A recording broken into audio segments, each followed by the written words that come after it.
Hey guys, Eric the Red here. Today on Fearless Beer Reviews, we're taking a look at a beer that needs no introduction. This is the 2017 edition of Founders KBS Stout.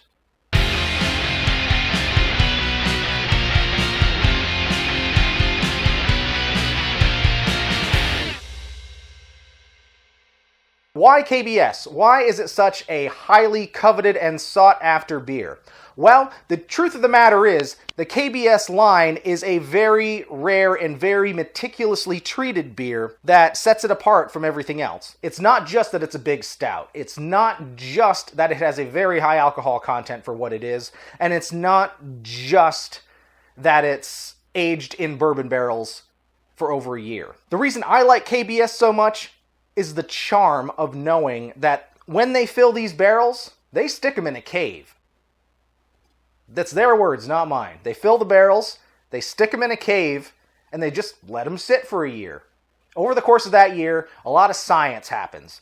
The wood heats and the wood cools along with the seasons, and what that does is it pulls the beer inside the wood of the barrel, and it also pushes that beer back out. But it now contains all the lovely bourbon notes that are still trapped inside that wood. But they've now leached their way into the beer. If this is making any sense to you at all. If not, no worries. Not a big deal. We're here to drink beer. We're not here to talk barrel science. We'll save that for another day. Please don't ask me to do a barrel science episode. Please don't ask me to do a barrel science episode. Alright, so as you can see in front of me, I've got several bottles of KBS here.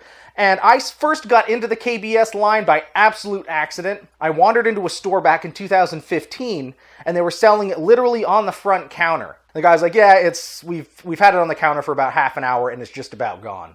We have one 4-pack left, and it's a 4-pack limit. So I'm standing there, and I'm like, I have the opportunity to buy this super rare beer. No, they had 6 bottles left. My mistake. They had 6 bottles left of this super rare beer, and I'm looking at it, and I'm like, well, whatever. I like new things. I'll give it a try. Give me that 4-pack. $24. $24 for 4 12-ounce bottles. I nearly shit my pants. Now, truth be told, I could have bought those last 2 bottles as well. They had a 2 4-pack allotment, but the person in front of me only had enough money to buy 1.5. So they bought a 4-pack and they bought 2 singles. And there was one guy behind me in line who was there for KBS. So being the beer bro that I am, I bought the 4-pack and, let that guy who was there for all the right reasons. I was not. I was just there because of happenstance. But, he got his 2 bottles and I got the 4-pack of mine that I realized I spent way too much money on. It was good. I had 1 bottle. I gave 1 bottle away. I don't know what happened to a 3rd bottle. And then a 4th bottle I've been sitting on ever since. And that is this bottle right here. This is a 2015 vintage, kept cold lagered since for the last 2 years, I guess. And I actually missed KBS Day for 2016. Not a big deal. I didn't care. It's, just another thing. So I was in line for a generic beer tasting the other day. And tried the beers, went about my day, and there was a beer line forming. Why not? The line is short. I'm just going to get in the line. When I get to the front of it, I'll find out what it is. And if I want it, I'll get some. And if not, no big deal. So I get in the line, moves super quick. I get up there. It's KBS Day. Holy shit, it's KBS Day. And not only that, I was second to last in line. And guess what was left?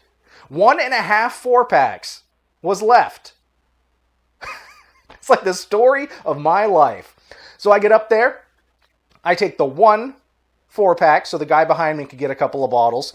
But they were also selling individual vintages of 2016 KBS. So that you can see right here. I've now got in my collection a 2016 vintage KBS that's been meticulously cared for. So now I've got a 15, a 16, and a fleet of 2017s. After I brought my first 4-pack of KBS home, I didn't think too much of it. Every place sold out like that. That's how KBS goes. A couple of days ago, I go to the beer cave the gas station beer cave down the road from my house. 3 full cases right there in the open. Amazing. Absolutely amazing. All right, I've waxed on for a bit too long. So as I've said otherwise in this series, I'm not really one to stick to proper glassware when it comes to beer. But for KBS, I don't think the fiddlehead boot is going to cut it. So for our glassware for today, considering it's a special occasion, even though it's not entirely the correct choice of glassware, I'm going to use the glass that I drink scotch out of. It may not be a proper bourbon glass, but this is what I drink scotch out of. It may not be a proper scotch glass, but whatever. I got this I got this as a graduation present from my hetero life mate for my matriculation from higher institution of knowledge. I graduated college, believe it or not. So we are going to crack open one of these 2017 Founders KBSs, and I have not actually had one yet. I've been sitting on this for over a week because I wanted the proper time to sit down and do this for all of you. Because that's what we do here. We are fearless. This is a fearless beer review of Founders KBS 2017, and I'm pretty excited for it. So, here we go. And just so that you can see, this is the correct vintage. They change the dates every year. What the hell? There it is. Right there. 2017. It's not going to focus, is it? Oh, well. 2017. Hopefully you can read that. If I was to buy this individually from the local beer monger, it would have cost me $6.39 plus tax and deposit and all that other stuff. So, not cheap. Not cheap. So we're going to go ahead.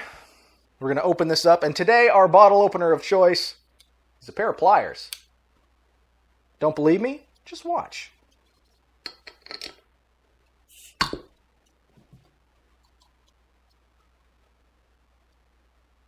come on. Barrel-aged series. Now, if you know how to open a bottle with a lighter, then you can apply that same knowledge to anything else that you can grab that has some sort of leverage to it. Same thing. It's a great bar trick, great party trick. Show your friends. Kids, don't try this at home. Try it at school. So here we go. Here we go. Well, I am going to pour properly this time. I did not do that last time. Look at that inky black. Very lightly carbonated. Oh, the color on that. Look at that. I can see it from here. Here it is. See? Lightly carbonated. It's got enough. It's got a very short-lived, but still existing toffee brown head to it. Just the aromas of coffee and chocolate are just oozing off of this. Again, I wish YouTube had smell-o-vision. I wish you could smell this. But you can't. I can. I'm going to enjoy this. Cheers. Stay fearless.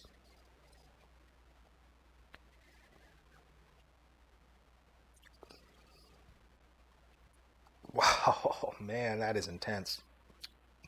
Whew. That was also a pretty big sip.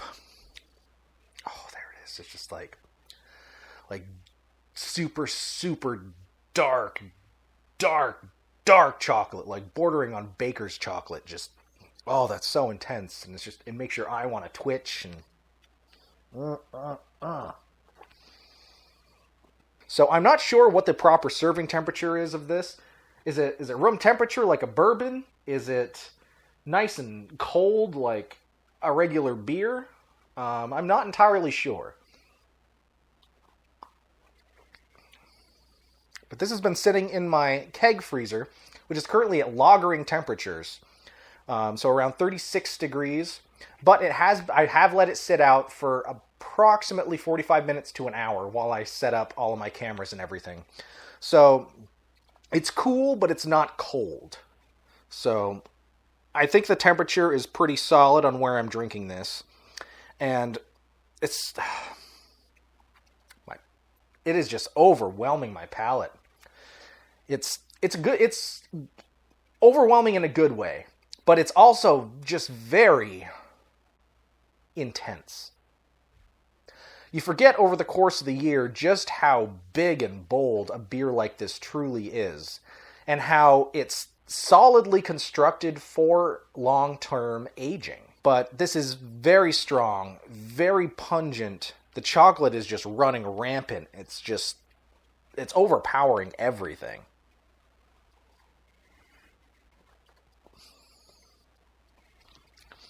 There's a very slight hint of vanilla and wood there, but that chocolate just plows right through it.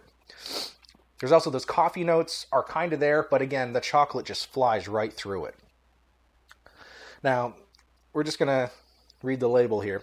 What we've got here is an imperial stout brewed with a massive amount of coffee and chocolates, then cave-aged in oak bourbon barrels for an entire year to make sure wonderful bourbon undertones come through in the finish. Makes your taste buds squeal with delight. Now, it does taste like they're squealing. And this is just, wow. I've gone on for quite a while about this. This is a very good beer. It's worth holding on to. I wouldn't necessarily drink it fresh because I don't think it's meant to be drank fresh. This will get better with time. Those flavors are going to mellow out and they're going to meld and they're going to turn into something dark and unctuous. And like so many things in life, a properly aged KBS is worth the wait. For Fearless Beer Reviews, I am Eric the Red, reminding you to stay fearless. Cheers.